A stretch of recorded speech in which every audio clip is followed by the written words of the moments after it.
I'm going to kick things off. Hopefully everybody can see my screen and we're all good. If you have any questions at any time, feel free just to interrupt. It's a small group, so I want this to be interactive, and we have a lot of information to share, but we're always open to learning new things. So as I talk about what we're seeing out there and what we think are best practices, if you guys have any good ideas that you want to share from networking events or conferences or other chambers of commerce, tech councils, any kind of business networking group that you're involved with, please let us know. We're eager to learn and share. So as many of you probably know, Zoom isn't really networking. Many organizations, chambers of commerce, tech councils, alumni associations, we just signed up a fraternity the other day, right? Everybody's moved to Zoom because in-person meetings are in some states not permitted, but in most instances we've all moved to these virtual environments. And Zoom is a wonderful tool. We're using it now. There's also other tools like Microsoft Teams and Google Hangout, et cetera, right? So there's tons of other tools out there, but the tools were designed primarily for either delivering content, right? You're listening to a webinar like this one, or maybe small groups where you can talk. But if once you have 10, 20, even 100 people, you really can't have true interactivity, and networking is about interactivity.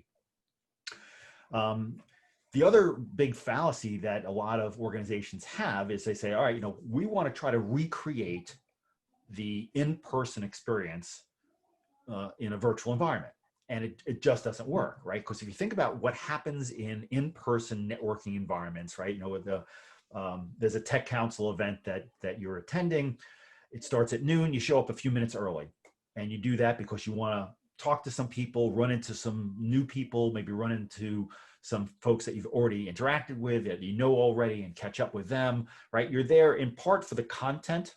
Maybe it's a great speaker, a panel, etc. But in part, you're there because you're really eager to meet some people and to network. And in networking, virtual networking environments like a Zoom or GoToMeeting or WebEx, etc., it doesn't really work that well. Yeah, they've got like little chat windows that you can do. You can do private chats or group chats, but it's really not the same. And one of the biggest mistakes that organizations make, in our opinion, is they try to figure out, how do I replicate what works in person online? And it really doesn't convey. So if you really step back and you think about, from a networking perspective, what are my goals? What is it that I'm trying to accomplish? It generally falls into two broad categories. We've done a lot of research, we've done a lot of market studies, and we find that people network for primarily two broad reasons. Either they're looking for something for their business, customers, clients, deals, contacts, understanding what's going on in the industry, or they're networking for more personal reasons. They're looking for a new job, they're looking for a mentor, they're looking for some advice, they're looking for an internship for their son or daughter, right? So there are really a dozen reasons that people network, and they fall into those two goals. I'm in business development, I'm looking for a new client, or I'm mid-career and I'm trying to find somebody that might be able to offer me some really good advice. So with that in mind, the best thing to think about is like, how do you attack this? How do you make this more effective? And even in that physical environment, the physical networking events really aren't that great, right? I'm actually somewhat introverted, and I used to be extraordinarily introverted. And for me, it was always like, whenever I would walk into a networking event, walk into the room, it was like a rat in a maze. I would be scared. I'd walk in and I'd see, I'd scan the room for familiar faces. Is there somebody here that I know? Is there somebody here I can walk up to and just have a conversation, right? And so my natural inclination, and I think many people, is scan the room quickly, find somebody that you already know, and you walk up to that person. You say, "Hey, Lauren, how you doing? What's going on? How's your spouse? How's your daughter doing?" Right? It's all the small talky kind of things because it's comfortable and it's easy, but it rarely leads to anything of value, right? If I'm looking for a job or career or a new client or some advice, if I'm meeting with same old people and simply doing small talk, I'm not going to find and uncover new opportunities, more likely than not. Or the more daunting aspect of this, and something that I really worked at very hard, about 20 years ago, when I needed to find a job and I was highly introverted. I would put it together enough courage to walk up and break into small groups of 2, 3, 5 people and introduce myself. And again, I hunt down, who is the right group of people I should talk to. I don't know these people. How do I interrupt them because they're in the middle of a conversation? How do I talk to them? What kind of small talk do I make here? And again, more often than not, doesn't lead to anything, right? Yeah, sure, you can say, hey, who do you work for, or what do you do? But it rarely led to anything of real value. So how do you break that cycle? How do you do something beyond? Well, when you think about it, it's really about, whether you're in person or virtual, the same opportunities, the same challenges, right? There's lots of people and you don't know who you should meet. You don't know what you should talk about. You don't know, can I help them? Can they help me? There's a focus very heavily on small talk. Hey, what'd you think of the baseball game the other day? Or what do you think about this, that, right? And you tend to focus more on transactional things rather than building a long-term relationship. And we define networking as building a long-term relationship for mutual benefit. Right? So really the bottom line, whether you're in person or virtual, is, how do you network? How do you build relationships? How do you discover ways to help people and let them help you? And those are the building blocks of a long-term productive relationship. And one of the key things that we've always discovered is, if I help somebody first, if I find something that helps, if I help somebody find a client, or if I help somebody find a new customer, deal, contact, oftentimes they'll say thank you. And then that's followed up with, hey, David, let me know if I can help you in return. The power of reciprocity is much more effective than simply asking somebody for a favor up front. So what we're trying to do is create a platform, and what we've seen successful organizations do is create an environment, a culture in which people are expected to help each other first, not just handing out resumes or looking for a client, but saying, hey, what are you up to? How do I help you? Look for ways to help each other. And by doing that, and in order to do that, you really have to focus on 2 key aspects, right? Who should I talk to? What do I talk to them about? So now imagine walking into this room, whether it's physical or virtual, and imagine you had these thought bubbles that would appear over people's heads. And by the way, we're working on exactly that. But imagine being able to quickly scan the room and see a little bit about each person. 3 questions, what is their background? How can I help them?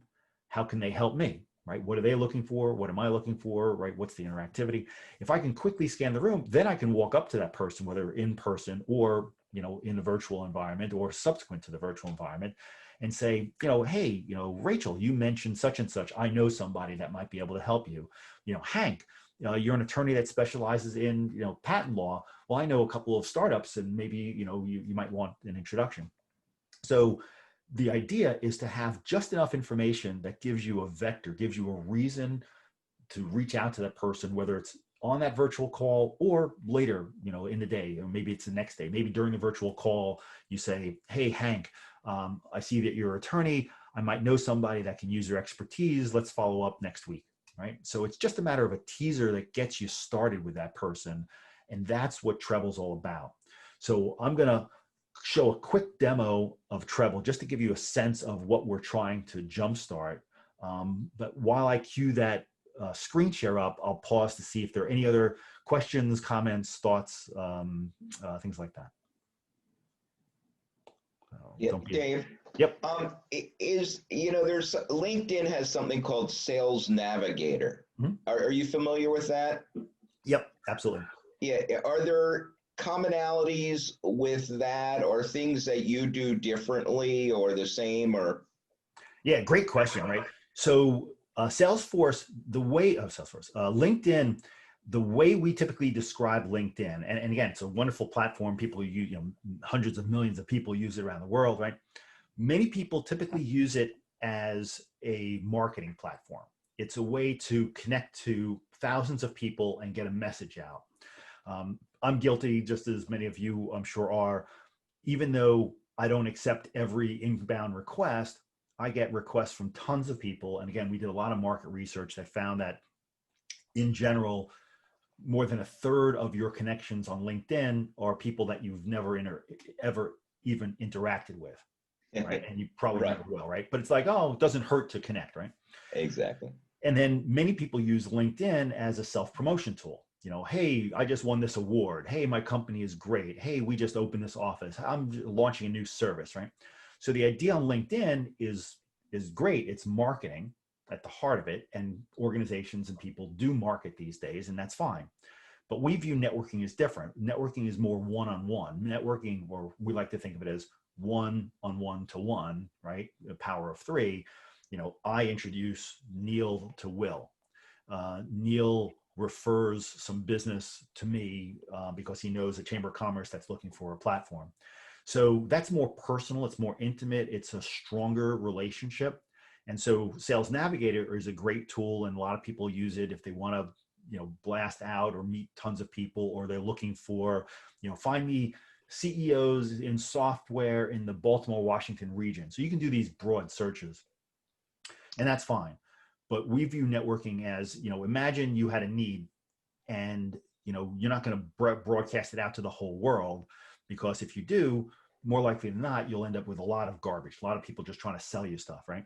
So instead, you've got a small group, maybe it's 20 people, maybe it's 200 people, maybe it's 1,000 people, of folks that you actually know and have relationships with. And what you're looking for them is, hey, if I'm looking for an internship for my daughter, if you know somebody, let me know.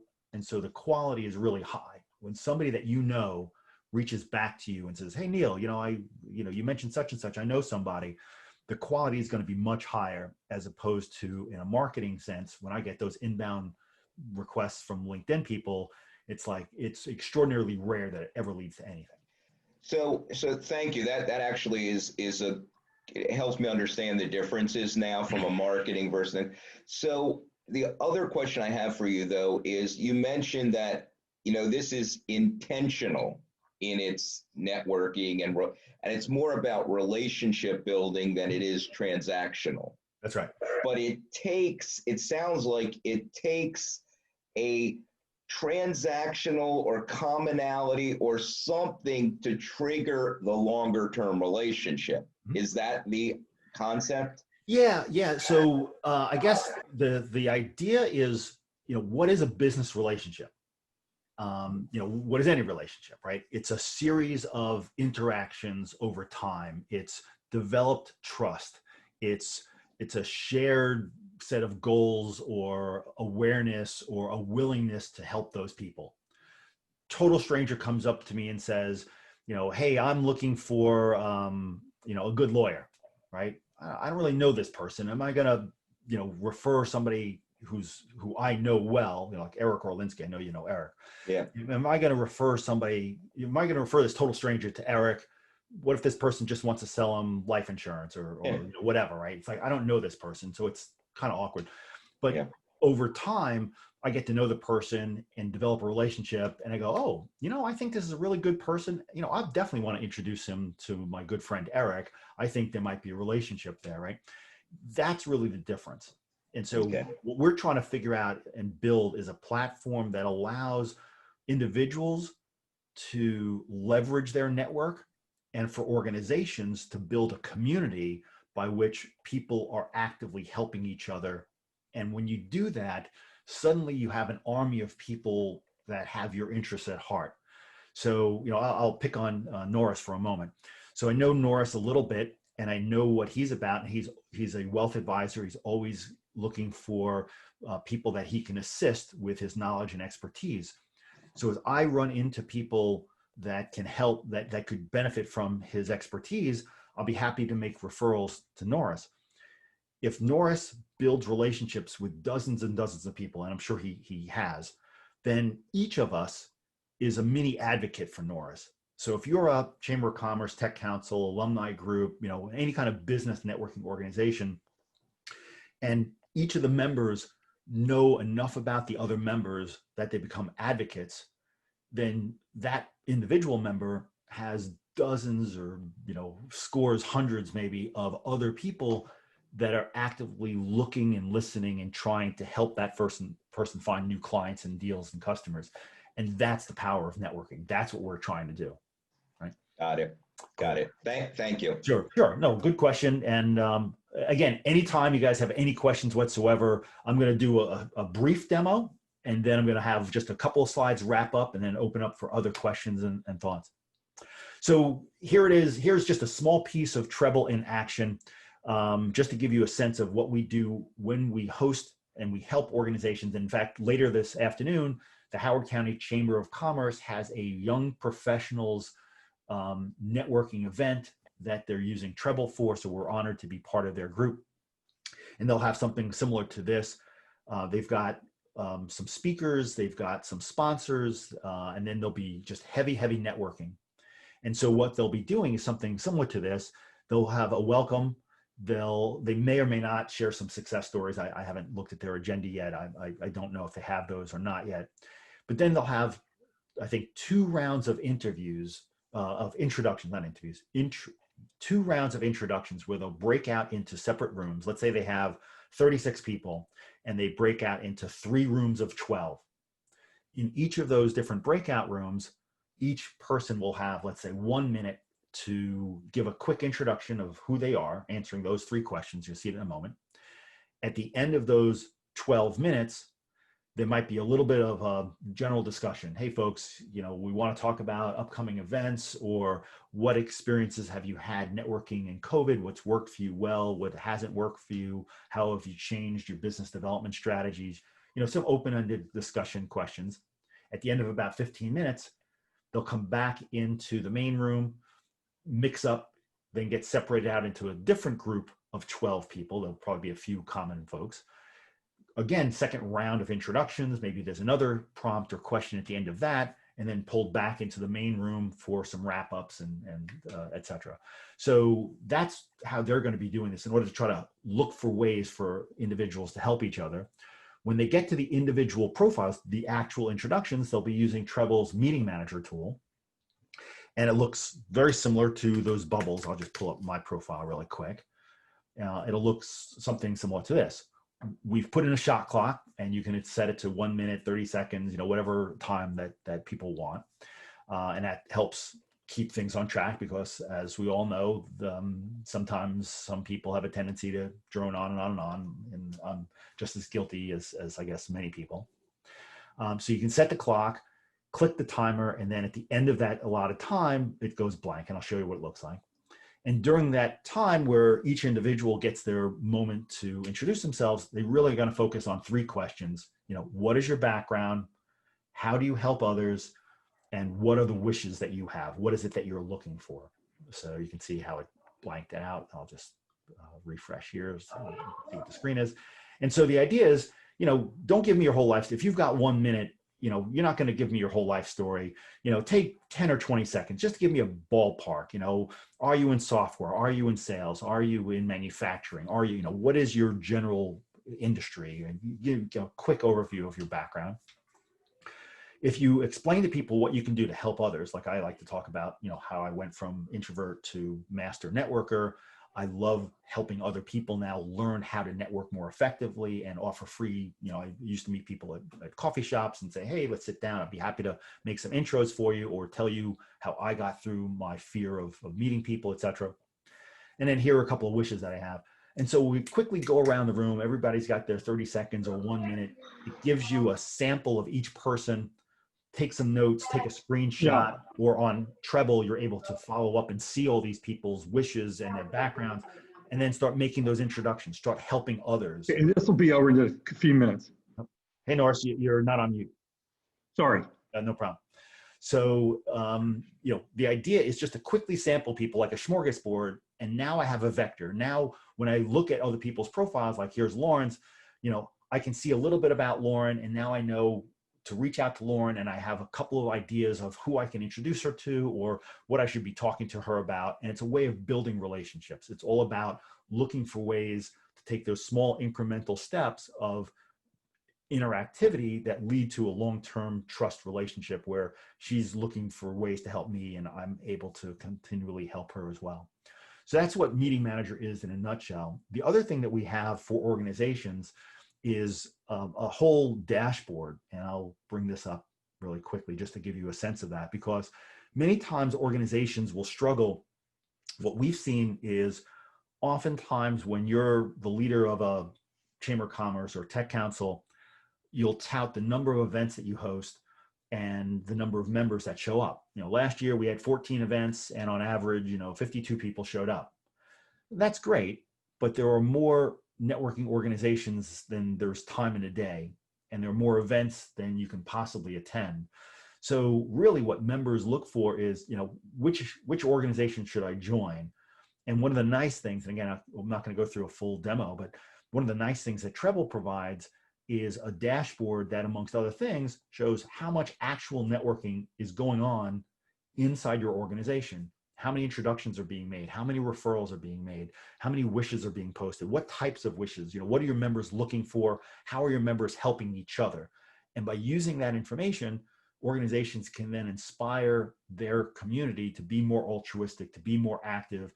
And you have a very clear message to people, like, if you're not tapped into our community, you're missing out. There's a whole lot of really good things that are going on in our community. And if you're not coming to our webinars, if you're not reaching out to other members, if you're not getting involved, you're missing out on a whole lot of good things. And just as a side note, Treble, and this is very important to me personally, we never sell data, we never share data. So your data is your data. Even as the CEO, I don't have access to anybody's address book or who you're introducing to whom, et cetera. Unless you share that with other people, it's completely private to you. And that's an important point that we want to make. So that's a quick understanding of what we're trying to do. So we're trying to help organizations create a more interactive networking experience, both in person, because you can still use this, throw it up on a big monitor. Back in the old days, before COVID, you can put it up on a monitor, have each person introduce themselves, have maybe small tables. We've seen that work as well. A small table of 6 or 8 people. They do a quick, round robin, introduce themselves. But now all the data is permanent. It's persistent. I can go into the app and say, oh, I forgot the name of that person that I just met, but they mentioned, wealth management. And so I look the person up on the app. Oh, there's Norris. Oh, that's right. He mentioned such and such. I know somebody. Let me introduce Norris. So because it's still there, one of the other big issues that organizations have is, when members come, everybody's about trying to promote themselves and talk about themselves. Too often, they forget to take notes and then be able to follow up with others. So there's usually, in my experience, very little follow-up during networking, unless you have a platform like Treble that's going to keep all that information fresh and let people go back and say, oh, David mentioned something. Oh, that's what it was. He was looking for an angel investor. Oh, yeah. I know how to help David. So it's all there, and it provides a stronger opportunity for people to connect to each other. So I'm going to pause here. I'm going to go back to my screen share again. One more slide over here. And again, any other questions, I'm going to do a quick wrap and talk about a few final thoughts on lessons learned. Okay. So tips and tricks. So when you're planning an event or you're participating in any kind of event, it's kind of silly, but the first thing we recommend is, pick the date, get your speaker, get your panel, get all the logistics lined up front, right?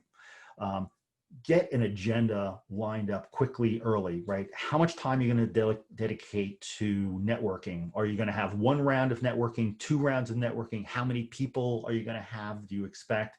How many people per room, all those kind of things. And you really never know until the actual event. For example, this afternoon with the Young Professionals group, part of Howard County Chamber, I think they have somewhere about 30 to 40 people registered for their event. And the idea is, some people might not show last minute. So if they have plans to do 3 rooms, but they end up with 50 people, they might say, oh, you know what, well, let's add another room. Or maybe they only have 20 people and they say, you know what, we'll just do 1 big room for 20 people. So try to get all the logistics done up front. And again, we encourage people, if they fill out their Treble profile, it makes it so much easier. Yeah, you can still go to LinkedIn, but these days with LinkedIn, it's hard to find a brief summary of a person I don't think it's anywhere on the platform, the whole wish concept of, here are 3 things I'm looking for. And it's also, I don't think on the platform at all, what can I do to help others? Right. And if you can tap into that, I have a passion. I've done STEM festivals. I've done all these kind of different things. So if somebody wants to build a relationship with me, it's like, oh, tap into the things that I'm passionate about. During the event, we encourage you, the leaders of the organization, tell other people, listen actively, take notes, look for ways to reach out to people, not just during the event, but after the event, right? Hey, Neil, you mentioned such and such. Hey, Norris, you mentioned so-and-so. I know somebody, let me introduce you, right? My joke is that networking is a contact sport. I'm bad on puns. And then again, the last piece is we encourage the leaders of the organization to tell their members, the real power is in reciprocity. Yeah, we know that a lot of times, many people attending these networking events are looking for a job or they're looking for new clients, but it's going to be much more powerful in the long term if you put your how do I help this person perspective on, and that's what leads to relationships. And then that person wants to help you as opposed to trying to hit them over the head. Hey, I'm looking for a new deal customer, etc. So really, helping to build that sense of reciprocity and people helping each other, more altruistic. Last bit is really, sharing success stories. What we have found is that where organizations are able to highlight members who've helped others. Hey, Neil introduced a new client to Norris. So Norris wanted to publicly thank Neil for that warm introduction. It's really great. The more you do that, the more you set the tone for the rest of the members in the organization that they want to help as well. We also suggest, hey, just because somebody couldn't make the event, they've got wishes posted on Treble, that's fine. Let anybody who's in your organization as part of your network look for ways. We promote this, look for ways to help. We promote this idea of Treble Tuesdays. Once a week, take 5 or 10 minutes, flip through all the wishes of people that you actually know, that you're connected to on Treble, or you belong to a similar organization, and just look for some way to help 1 or 2 people. That's all it takes. You spend 5 minutes and it leads to something valuable for somebody else. You've done a great thing, so you feel good about yourself. And more likely than not, that goodwill comes back in spades. And of course, make sure you keep your wishes updated because things change over time. Maybe you want to change the wording. Again, some of the things that we recommend is just, more specific you can be, the better. And this is my last slide, and then I'll take any questions or wrap. Like I mentioned earlier, we've got this incredible dashboard, and for members of business networking groups, they attend for a reason. They pay their $500, $2,000, $50, whatever the membership fee is, because they see a value in belonging to that organization. But if they are not overly successful in a certain amount of time, they'll start questioning, hey, do I still need to belong to this organization or not? So reinforcing that there's activity, reinforcing the expectation that people are helping each other and demonstrating that value to your members repeatedly, once a month, once a quarter. Hey, I want to highlight a couple of success stories. Hey, I want to show everybody, here are the types of things that are going on in the network right now. That helps build a sense of community and builds a more altruistic culture, and ultimately builds a greater satisfaction and success for the networking organizations that we support. So that's what I had for today. And again, I took about 30 minutes, but I'm happy to answer any questions, or again, if anybody has other thoughts that they want to share in terms of what they've seen work or not work on virtual networking or virtual conferencing, eager to have discussion. So it's open discussion at this point. Yeah, Dave, I got a quick question. Would you be willing, I love this stuff, and thank you very much for intentional, the whole idea of intentional relationship building. I love this platform, and I love what you're trying to do. Would you be willing to share the slides? I'd like to give it some more thought. Yep. And also remind me, I've been taking notes of people I can introduce you to. Super. My fraternity, I'm involved in a very high level, all the way up to the CEO. So and I've developed some influence. So if you have I think we might have talked about this a long time ago, but let's do that offline. Yep. Alpha Epsilon Pi, who I'm very active with. I don't want to waste other people's time, but just make a note to track me down, okay? Gotcha. Got my pad. Yep. Thank you. Oh, good. Thanks. Any other questions, thoughts? Again, what I'm trying to do is share what we're seeing out there in terms of organizations that are trying to build this sense of culture and connectivity, which is, again, much harder now. But any other questions or thoughts or things that people want to ask or share, I'm absolutely open. Hey, hey, David, it's Runa. Hey, Runa. Curious to hear what you guys have seen for somebody that maybe not has an organization with a set of an established members, but where somebody's actually putting on a conference. So if we were doing a face-to-face conference, we would typically have, post-session gatherings. They would be sort of networking happy hours and those kinds of things. And so we're kind of struggling with figuring out kind of the right mix where a future conference may need to be both face-to-face and virtual, right? So, yep. So kind of how do you create a networking event that people would actually, I hate to say pay for, but that's kind of part of the value proposition of hosting a conference, right? So, yeah, no, you're exactly right. We're in discussions with a medical association that is having their annual conference, I think November, and we haven't signed the deal yet, so I'm going to keep it all somewhat confidential. But they have a once a year physical get together of their physicians, the pharmaceuticals, all the different supplying, so it's just like any other trade show kind of event. And they're asking the same thing. With Zoom or GoToMeeting or WebEx, you can easily do content. You can easily say, now our keynote speaker is going to talk about, the latest whatevers. But what they're trying to figure out, and with our help, is how do we build a networking opportunity? And so there are a lot of different ways, right? Clearly, depending upon the size of the crowd, if you have 20 people, the solution might be very different than if you have 2,000 people.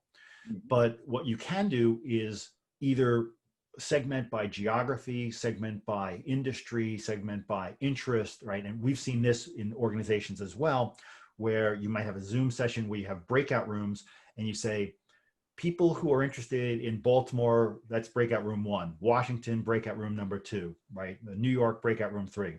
Or breakout room 1 is government contracting. Breakout number 2 is patent law. Breakout number 3 is software as a service. Breakout number 4 is venture capital, right? So you can break it out in all these different ways. And then you're looking for those signs of, those mechanisms of introductions. And again, that's where Treble's meeting manager and our member profile capability comes in handy, because, even with a group like this, we've got 8 people on today's call, I'm monopolizing, I'm doing content. But if this were an actual Treble networking event, we each have 30 seconds or a minute to introduce ourselves, and then that might be great connections. So at the heart of it, regardless of how you break it up and segment, if you allocate time through the day and you say, all right, we've got a speaker at 12 o'clock to 1 o'clock, and then from 1 to 1:30, we're going to have networking time. We're breaking up into these N number of rooms with these different, interests or focus or geographic, boundaries, whatever. And within those rooms, we'll have some open discussion, but we're also going to allow each member to quickly introduce themselves using a Treble profile, keep it sharp, keep it on tap, and then later on, they're able to follow up. That works. And that's probably the best use of like a virtual conference. So does that mean that you don't actually do the networking? So you don't actually do the conversations as part of the event? You're letting people connect afterwards? Is that It depends. So we've seen it work where, and again, there have been a few instances where we'll give you 15 minutes to network. We'll break you up into a room of 10. We'll give everybody 1 minute to introduce themselves. So it takes 10 or 11 minutes, right, for that to go through. And then there are 4 or 5 minutes left where it's general conversation. Or there are times where there's a specific topic in that room. Oh, talk to us about what you think is happening in the fiscal environment in this industry, or what new trends do we anticipate, whatever. And so there's some general conversation in that small group. But the real value is usually the one-on-ones after the fact, right? Because I sit down and I meet Rune for a few moments, and then I go, ooh, I've got something like what Neil just said. Hey, I don't want to bore everybody with some details here, but David, let's follow up afterward. That's exactly the kind of interactivity. It's a combination of group with introductions, so everybody gets a chance to talk, and then one-on-ones that we schedule separately.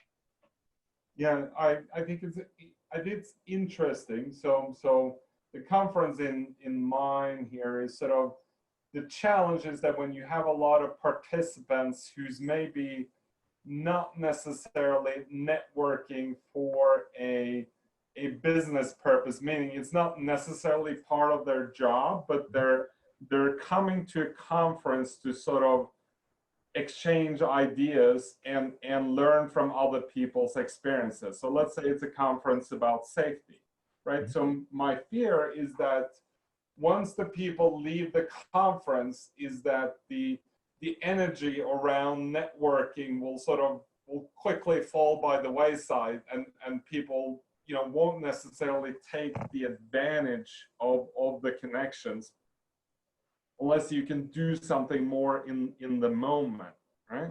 So I think in those instances, again, it might be best if you create, let's say it's safety, and you have a focus on N95 masks. That's what comes to mind, right? So forgive me. N95 masks versus those cheap ones that you get at the grocery store. We're going to have a discussion. If we just had 8, 10, 12 of us in a Zoom room, one or two people might monopolize a conversation. There might be some good conversation, but in addition to the conversation, why not allow each person to introduce themselves quickly? Maybe it's a 30-second introduction each, so we can get through, everybody gets a quick snippet, and then have that general conversation. It gives us background, because if it turns out that, Rune is a, manufacturer that works with 3M, it's like, wow, he probably has a lot of expertise and knowledge about this. I'm eager to hear what he has to say about it. So just by allowing those introductions to happen and then having a general conversation, I think you might be able to get the best of both worlds. Yeah, I would add to that, Rene. Where it tends to break down is everybody says, we'll follow up, and then there's no follow up.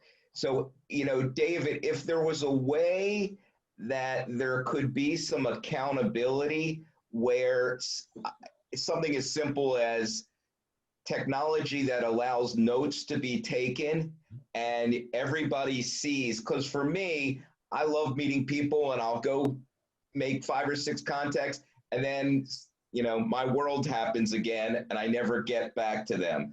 But if I had something in writing in front of my face, I would eventually get back to each of those people, because it's in front of my face. It's not me looking at my notes, it's something. And if I was held accountable in some way, I would do it, because I would feel the responsibility to do it. I don't know, but I'm just throwing. So it's a great concept, and we actually have that in Treble. Again, I didn't make this like a full-blown demonstration, but since you asked on this, I'll show you really quickly. What we have in Treble is and this is my personal account, and I've got my Neil Katz profile here, right? Because Neil and I are connected. So I can go in and I can create a private note, and simply create a note, says fraternity, and then say, follow up with Neil next week about his leadership experience in fraternities and having their organizations join Treble. Right. Okay. And then I can specify a date, like follow up. I'll make it, I don't know, like the 14th, whatever. And now in Treble's like a CRM in that regard. It's going to pop up a reminder in my face so that I remember to reach out to you and follow up with you about your concept. So we actually have some of that built in. That's good. I like that. Yep. So, and then I have this interaction summary. If you don't mind, Neil, I can show that, actually, I'm not going to. I'm transparent. You can do whatever you Okay, want. there you go. So for Neil's posted a wish, and I actually have introduced a couple of people. Actually, Tim was the first person to introduce me to Neil, although Eric probably lays claim that he was the first person to introduce Neil to me. And then I've introduced Neil to two people, Will and Max. Just recently was Max. And then, I can look the exact date, time, who said what. I can send a reminder like, hey, did you ever reach out and talk to them? So all those kind of capabilities to gently remind me to be more effective at networking are built into the platform. And again, I don't want to make this necessarily a sales pitch, but we did give a lot of thought to that. There's no substitute to individuals following up and doing their own thing. But if you're looking for tools that help you, because we all meet tons of people and we all want some way to jog our memory a week from now, Neil says, hey, I'm going on vacation, call me after Labor Day. I can put a little note in there, follow up with them, and then, be able to reply back and take advantage of it. Yeah, I don't know about everybody else, but that's my biggest problem is trying to remember to follow up with all the great people that I meet each week, Yep. And again, we promote this concept I mentioned earlier, Treble Tuesdays, right? Just by looking through everybody's wish. And again, not everybody has posted a wish on Treble. Not everybody's on Treble. But if I can quickly scroll through people's wishes, so-and-so is looking for a new client, so-and-so is looking for, connection, so-and-so is looking for this. And quite honestly, Neil, when you had posted your wish, you're looking for businesses, I think it was like small businesses that generate $500K to $5 million that might want a non-operating partner. Like you might want to invest in that. It's like, oh, I know a couple people. Yeah, that's exactly right. Yeah, it took me a few seconds to make two introductions, and one of them is already, and again, maybe something comes out of it, maybe not, but the fact that I was thinking about you, the fact that it was easy for me to see exactly what you're looking for, and I've met you once or twice in person, but it was like, oh, it popped into my head, like, hey, there's Neil's wish. I know somebody, boom. That's what we're trying to get to, right? So that I can easily look at people I really know, again, unlike LinkedIn, where I'm connected to over 2,000 people, and I'd say a large percentage of those I don't really know, and I don't really have a vested interest in helping, right? You have met before, right? So it's like, oh, I can help them, but let me do that, right? And again, I've met Norris before, and I'd be eager to help Norris. Like I'm always, who do I run into? I don't run into people all the time that need a financial advisor, but if and when I do, hey, let me hook you up with Norris, right? So it's keeping these people top of mind. That's what it's all about. Great. Anyway, everybody have a wonderful day. Stay safe and healthy. If I can help in any way, please let me know. If you know of any organizations that would benefit from Treble platform, please put us in touch. Otherwise, post your wishes, help other people, let other people know what they can do to help you. Stay safe and healthy, and hopefully we'll see everybody soon. Thank you, David. Take care. Take care.